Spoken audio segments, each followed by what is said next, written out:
Hello everyone and welcome to JK alerts. So metals and non metal की last video में हमने chemical property start की थी। उसमें मैंने आपको बताया था कि किस तरह से मेटल्स ऑक्सीजन के साथ रिएक्ट करते हैं। आज मैं आपको बताने वाला हूं कि किस तरह से मेटल वाटर के साथ रिएक्ट करते हैं। बहुत ही इंटरेस्टिंग वीडियो है, आपको पूरी देखनी है। सो स्टार्ट करते हैं कि किस तरह से पानी के साथ रिएक्शन होती है मेटल्स की। देखो, जब कभी भी मेटल वाटर के साथ रिएक्ट होता है तो मेटल ऑक्साइड बनाता है और हाइड्रोजन गैस बनाता है। तो आप सोच रहे होंगे कि जब मेटल ऑक्सीजन के साथ रिएक्ट करता है तब भी मेटल ऑक्साइड बनाता है। यस, तब भी मेटल ऑक्साइड बनाता है, बट तब हाइड्रोजन गैस रिलीज नहीं होती है। बट जब वाटर के साथ रिएक्ट करता है, क्लियर, तो हाइड्रोजन गैस भी रिलीज होती है, क्योंकि आपको पता है वाटर में हाइड्रोजन गैस भी होती है। तो यहाँ पे हाइड्रोजन गैस भी रिलीज होती है।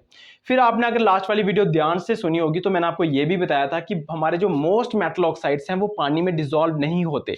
मोस्ट मेटल ऑक्साइड पानी में डिसॉल्व नहीं होते हैं, बट कुछ ऐसे मेटल ऑक्साइड्स भी हैं जो पानी में डिसॉल्व होते हैं, जैसे कि सोडियम ऑक्साइड, पोटेशियम ऑक्साइड। अगर ये मेटल ऑक्साइड बनते हैं तो ये पानी में दोबारा डिसॉल्व होके क्या बनाते हैं, मेटल हाइड्रोक्साइड बनाते हैं। सिमिलरली यहाँ पे केस है बिल्कुल कि वो मेटल ऑक्साइड जो पानी में घुल जाएंगे, पानी में मिक्स हो जाएंगे, तो वो क्या बनाएंगे, मेटल हाइड्रोक्साइड। और जो मेटल ऑक्साइड पानी में डिसॉल्व नहीं होंगे वो मेटल ऑक्साइड ही रहेंगे, मेटल हाइड्रोक्साइड नहीं बनाएंगे। तो ये बात आपको याद रखनी है। एक बार रिपीट कर देता हूं कि मेटल जब भी वाटर के साथ रिएक्ट करते हैं मेटल ऑक्साइड बनाते हैं, हाइड्रोजन गैस बनाते हैं, क्लियर। और जब मेटल ऑक्सीजन के मेटल ऑक्सीजन के साथ रिएक्ट करता है तो सिर्फ मेटल ऑक्साइड बनाता है। फिर मैंने आपको कहा था कि बहुत सारे मेटल ऑक्साइड्स हैं, मोस्ट मेटल ऑक्साइड जो है वो पानी में डिसॉल्व नहीं होते, क्लियर, वो मेटल ऑक्साइड ही रहते हैं। बट कुछ ऐसे मेटल ऑक्साइड्स भी हैं जो पानी में डिसॉल्व होकर मेटल हाइड्रोक्साइड बना लेते हैं, जैसे कि sodium oxide and potassium hydroxide, clear. जैसे कि यहाँ पे देखो पोटेशियम है, पोटेशियम की रिएक्शन हमने वाटर के साथ की तो बनना चाहिए था metal oxide, that is potassium oxide, but यहाँ पे बन क्या रहा है, पोटेशियम हाइड्रोक्साइड। तो आपको समझ आ गई होगी कि क्यों यहाँ पे पोटेशियम हाइड्रोक्साइड बन रहा है, क्योंकि यहाँ पे सबसे पहले बन रहा है पोटेशियम ऑक्साइड। अब आपको पता है कि potassium oxide is in soluble in water, वो पानी में डिसॉल्व हो जाता है, ठीक है, और पानी में डिसॉल्व होकर वो पोटेशियम हाइड्रोक्साइड बनेगा, इसलिए यहाँ पे पोटेशियम हाइड्रोक्साइड बना है और साथ में हाइड्रोजन गैस रिलीज हो रही है। देखो, हाइड्रोजन गैस रिलीज कैसे पता चलेगा आपको कि हाइड्रोजन गैस रिलीज हो रही है। तो आप एक टेस्ट ट्यूब लें, टेस्ट ट्यूब को उसके पास जाके ले जाएं, ठीक है, और जो हाइड्रोजन गैस होगी, मतलब जो गैस रिलीज हो रही होगी, वो टेस्ट ट्यूब में चले जाएगी और उसको आप एक कैंडल के पास ले जाएं। और जब कैंडल के पास उसको ले जाओगे आप तो बिल्कुल एक पॉप साउंड के साथ वो कैंडल बुझ जाएगी। तो ये एक साइन होता है कि वो हाइड्रोजन गैस है, क्लियर। और साथ में बहुत ज़्यादा हीट एनर्जी निकलती है। अब इस हीट एनर्जी के बारे में मैं आपको और बताता हूँ आगे।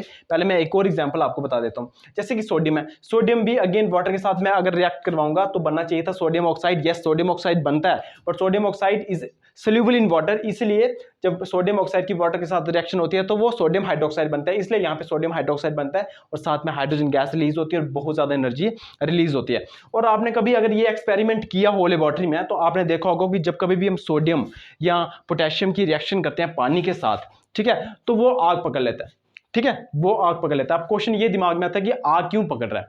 देखो, आग इसलिए पकड़ता है कि जो बेसिकली ये जो रिएक्शन होती है, जब कभी भी हम सोडियम या पोटेशियम की रिएक्शन करवाते हैं वाटर के साथ तो ये एक्सोथर्मिक रिएक्शंस होती है, बहुत ज़्यादा हीट प्रोड्यूस होती है, इतनी ज़्यादा हीट प्रोड्यूस होती है कि जो हाइड्रोजन गैस रिलीज होती है वो आग पकड़ लेती है। इसलिए जब भी ये वाटर के साथ इनकी रिएक्शन होती है ये आग पकड़ लेते हैं। आई होप आपको क्लियर हुआ होगा। मैं रिपीट कर देता हूं कि इतनी ज़्यादा एक्सोथर्मिक रिएक्शन है ये, इतनी ज़्यादा हीट प्रोड्यूस होती है कि वो हीट जो है वो हाइड्रोजन गैस आग पकड़ लेती है, जिसकी वजह से ये जलते हैं, क्लियर। तो अब आपको ये भी समझ आ गया होगा कि यहाँ पे मेटल ऑक्साइड क्यों नहीं बना, मेटल हाइड्रोक्साइड क्यों बना, क्लियर। मेटल ऑक्साइड भी बना, बट मेटल ऑक्साइड पानी में रिएक्ट करके मेटल हाइड्रोक्साइड बन गया।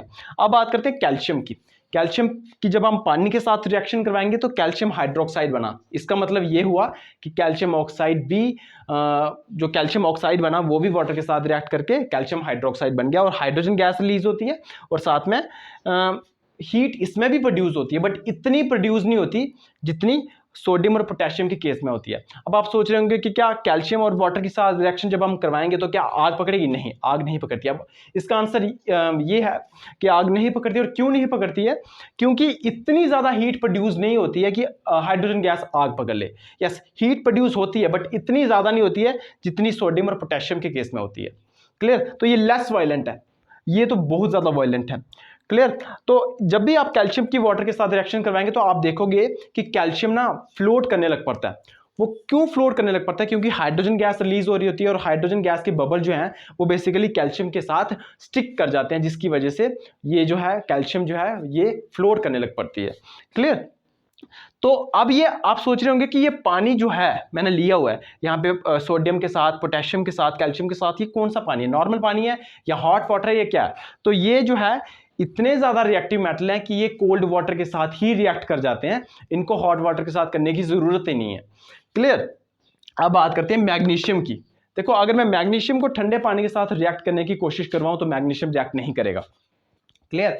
Magnesium doesn't react with cold water. हाँ, अगर आप मैग्नीशियम की रिएक्शन हॉट वाटर के साथ करवाते हो तो मैग्नीशियम पक्का रिएक्ट करेगा और अगेन मैग्नीशियम हाइड्रोक्साइड बनाएगा एंड हाइड्रोजन गैस रिलीज करेगा।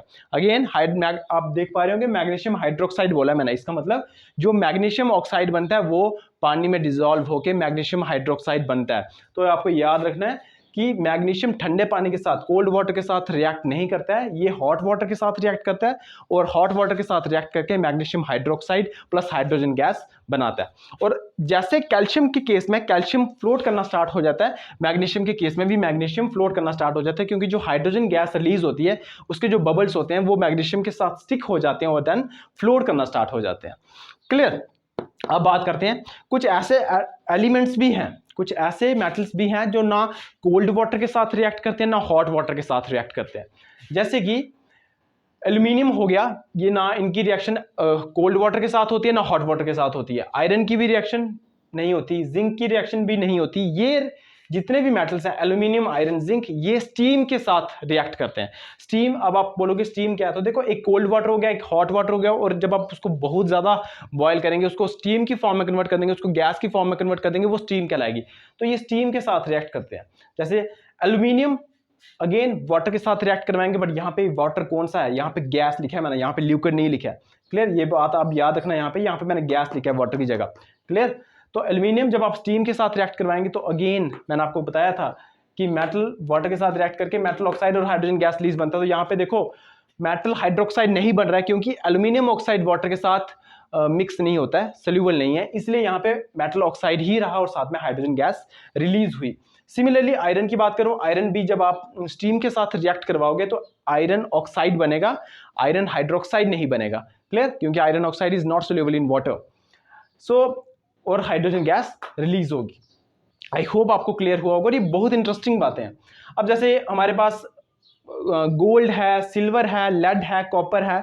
आप कॉपर के बर्तनों में यूज़ भी करते हैं पानी वगैरह, है ना, तो कोई प्रॉब्लम नहीं होती है बेसिकली, क्योंकि ये रिएक्ट ही नहीं करते हैं। ठीक है? ये किसी भी तरह के पानी के साथ रिएक्ट नहीं करेंगे, ना हॉट वाटर के साथ करेंगे, ना कोल्ड वाटर के साथ ना करेंगे, ना स्टीम के साथ करेंगे। क्लियर? तो ये आपको सारी की सारी बातें याद रखनी है, किस तरह से मेटल वाटर के साथ रिएक्ट करता है, क्या क्या होता है। क्लियर? तो एक बात रिपीट कर देता हूं मैं छोटी सी, कि मेटल जब कभी भी वाटर के साथ रिएक्ट करेगा मेटल ऑक्साइड बनाएगा और हाइड्रोजन गैस रिलीज करेगा। और मेटल ऑक्साइड अगर पानी में सोल्यूबल हुआ तो मेटल हाइड्रोक्साइड बन जाएगा, जैसे कि सोडियम, पोटेशियम, कैल्शियम, मैग्नीशियम के केस में होता है। बट अगर नहीं हुआ तो मेटल ऑक्साइड ही रहेगा, जैसे एल्यूमिनियम और आयरन के केस में रहता है।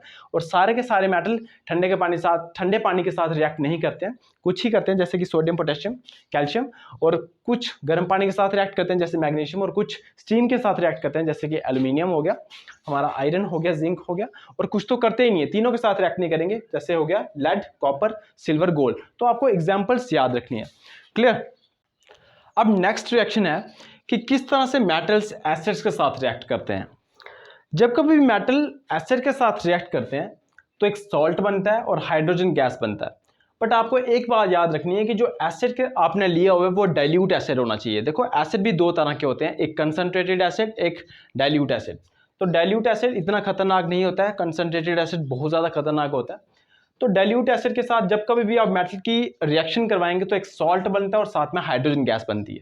जैसे कि यहाँ पे मैंने एग्जांपल लिया हुआ है मैग्नीशियम के साथ जब कभी भी आप डाइल्यूट हाइड्रोक्लोरिक एसिड के साथ रिएक्शन करवाएंगे तो मैग्नीशियम क्लोराइड बनेगा और साथ में हाइड्रोजन गैस रिलीज होगी। एल्यूमिनियम की रिएक्शन आप हाइड्रोक्लोरिक एसिड के साथ करवाएंगे, बट एसिड यहाँ पे डाइल्यूट है और एल्यूमिनियम क्लोराइड बनेगा और हाइड्रोजन गैस रिलीज होगी। जिंक की रिएक्शन जब कभी भी आप सल्फ्यूरिक एसिड के साथ करवाएंगे, और यहाँ पे मैंने सल्फ्यूरिक एसिड डाइल्यूट लिया हुआ है, तो जिंक सल्फेट बनेगा और हाइड्रोजन गैस रिलीज होगी। सिमिलरली आयरन की रिएक्शन जब आप हाइड्रोक्लोरिक एसिड जो कि मैंने डाइल्यूट लिया हुआ है, तो करवाओगे तो आयरन क्लोराइड बनेगा एंड हाइड्रोजन गैस रिलीज होगी। तो आपको बात याद रखना है कि जब कभी मेटल डाइल्यूट एसिड के साथ रिएक्ट करता है तो सॉल्ट बनता है एंड हाइड्रोजन गैस बनती है। बट यहाँ पे आपको एक बात और याद रखनी है कि जब कभी भी मेटल की रिएक्शन हम नाइट्रिक एसिड के साथ करवाते हैं तो हाइड्रोजन गैस रिलीज नहीं होती है। ये बहुत ज़्यादा इंपॉर्टेंट बात है। देखो ऐसे तो एसिड के साथ रिएक्ट करके हाइड्रोजन गैस रिलीज हो रही है, बट जब कभी भी मेटल की रिएक्शन नाइट्रिक एसिड के साथ होगी तो हाइड्रोजन गैस रिलीज नहीं होगी। उसका रीजन ये है कि जो नाइट्रिक एसिड है वो एक स्ट्रॉन्ग ऑक्सीडाइजिंग एजेंट है। तो जब कभी भी हम स्ट्रॉन्ग ऑक्सीडाइजिंग एजेंट के साथ दैट इज नाइट्रिक एसिड के साथ मेटल की रिएक्शन करवाएंगे तो जो हाइड्रोजन गैस रिलीज होगी ये नाइट्रिक एसिड उसको ऑक्सीडाइज कर देगा, और ऑक्सीडाइज करने के बाद मतलब उसमें ऑक्सीजन ऐड कर देगा और उसको H2O को H2O में कन्वर्ट कर देगा, मतलब उसका वाटर बना देगा। तो ये बहुत इंपॉर्टेंट बात है। जब नाइट्रिक एसिड ने उसको ऑक्सीडाइज कर दिया तो खुद हो जाएगा वो रिड्यूस। क्लियर? तो रिड्यूस होके वो जो नाइट्रोजन के ऑक्साइड्स होते हैं जैसे कि नाइट्रस ऑक्साइड, नाइट्रोजन डाइऑक्साइड, उनमें कन्वर्ट हो जाता है। तो ये बहुत इंपॉर्टेंट बात है। एक बात दोबारा रिपीट कर देता हूँ कि वैसे तो मेटल डाइल्यूट एसिड के साथ रिएक्ट करके सॉल्ट प्लस हाइड्रोजन गैस बनाता है, बट जब कभी भी हम मेटल की रिएक्शन नाइट्रिक एसिड के साथ करवाएंगे तो हाइड्रोजन गैस रिलीज नहीं होगी। वो इसीलिए क्योंकि nitric oxide is a strong oxidizing agent. जब कभी भी हम रिएक्शन मेटल के साथ करवाएंगे तो जो हाइड्रोजन गैस रिलीज होगी, ऐसा नहीं है कि हाइड्रोजन गैस रिलीज नहीं होती है, हाइड्रोजन गैस रिलीज होती है, बट हाइड्रोजन गैस को ये स्ट्रॉन्ग ऑक्सीडाइजेंट जो है स्ट्रॉन्ग ऑक्सीडाइजिंग एजेंट उसको ऑक्सीडाइज कर देता है, और ऑक्सीडाइज करने के बाद वो पानी बन जाता है। ठीक है? और पानी बन जाता है और खुद ये रिड्यूस हो जाता है, और रिड्यूस किस में हो जाता है? नाइट्रोजन के ऑक्साइड्स में, जैसे नाइट्रस ऑक्साइड हो गया, नाइट्रोजन डाइऑक्साइड हो गया। क्लियर?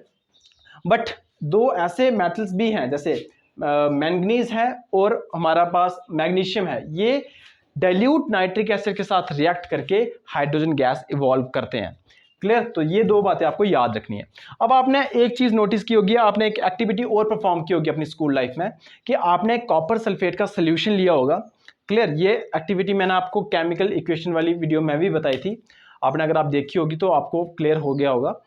तो अब जो हम बेसिकली करने वाले हैं वो है कि जब कभी भी मेटल दूसरे मेटल सोल्यूशन के साथ रिएक्ट करते हैं, एक मेटल है जैसे मैंने एक आयरन ले लिया है और एक मैंने मेटल सोल्यूशन ले लिया दैट इज कॉपर सल्फेट ले लिया हुआ है, तो जब मैं आयरन की रिएक्शन कॉपर सल्फेट के साथ करवाऊंगा तो क्या होगा? मतलब एक मेटल की रिएक्शन जब मैं दूसरे मेटल सोल्यूशन के साथ करवाऊंगा तो क्या होगा? तो बेसिकली होता क्या है कि अगर जो मेटल है वो ज्यादा रिएक्टिव है दूसरे वाले मेटल से, दूसरा वाला मेटल मतलब जो जिसका सोल्यूशन वहां पे प्रेजेंट है, जैसे मैंने आयरन लिया हुआ है और कॉपर सल्फेट लिया हुआ है, तो अगर आयरन ज्यादा रिएक्टिव हुआ कॉपर से तो आयरन क्या करेगा?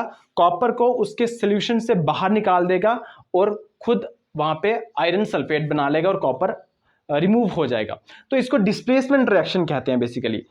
तो डिस्प्लेसमेंट रिएक्शन के लिए रिएक्टिविटी सीरीज का आपको पता होना बहुत जरूरी है। रिएक्टिविटी सीरीज का मतलब ये हुआ कि कौन सा मेटल ज्यादा रिएक्टिव है। अगर आपको यही नहीं पता होगा कि कौन सा ज्यादा मेटल रिएक्टिव है तो आप डिस्प्लेसमेंट रिएक्शन को नहीं कर पाओगे। जैसे कि मैंने आपको रिएक्शन दे दी कि आयरन की रिएक्शन आप करवा दो कॉपर सल्फेट के साथ, क्लियर? तो क्या प्रोडक्ट बनेगा? तो देखो ये आप तभी कर पाओगे जब आपको रिएक्टिविटी सीरीज पता होगी। रिएक्टिविटी सीरीज का मतलब हुआ कि कौन सा मेटल ज्यादा रिएक्टिव है कौन सा कम। तो मैं आपको बता देता हूं, पहले पोटेशियम सबसे ज्यादा है, उसके बाद सोडियम, उसके बाद calcium, magnesium, aluminium, zinc, iron, lead, hydrogen, copper, mercury, silver और गोल्ड। ठीक है? ये रिएक्टिविटी सीरीज है, ये डिक्रीजिंग ऑर्डर में। क्लियर? तो देखो यहां पे आयरन कहां पे है? आयरन यह है यहां पे और कॉपर है यहां पे, तो मतलब कौन ज्यादा रिएक्टिव है? आयरन ज्यादा रिएक्टिव है कॉपर से। इसका मतलब जब कभी भी हम आयरन की रिएक्शन कॉपर सल्फेट के साथ करवाएंगे तो आयरन क्या करेगा? ज्यादा रिएक्टिव होने की वजह से कॉपर सल्फेट में से कॉपर को बाहर निकाल देगा और उसकी जगह पे बनाएगा आयरन सल्फेट और साथ में बनाएगा कॉपर, मतलब कॉपर को बाहर निकाल देगा, और इसी को डिस्प्लेसमेंट रिएक्शन कहते हैं क्योंकि इसने कॉपर को डिस्प्लेस कर दिया अपनी जगह से। और ये डिस्प्लेसमेंट रिएक्शन तब ही आपको प्रोडक्ट आप तभी बना सकते हो जब आपको ये रिएक्टिविटी सीरीज पता होगी, और ये आपको रिएक्टिविटी सीरीज याद करनी है। एक बार इनके मेटल्स के नाम बता देता हूँ, potassium, sodium, calcium, magnesium, aluminium, zinc, iron, lead, hydrogen, copper, mercury, silver and gold. Clear? और ये डिक्रीजिंग ऑर्डर में लिखी हुई है, और ये जो रिएक्शन है ये डिस्प्लेसमेंट रिएक्शन है। तो यहाँ पे कुछ भी हो सकता है कभी भी। क्लियर? सो इस वीडियो में हम इतना ही रखेंगे और मिलते हैं नेक्स्ट वीडियो में। Till then good bye.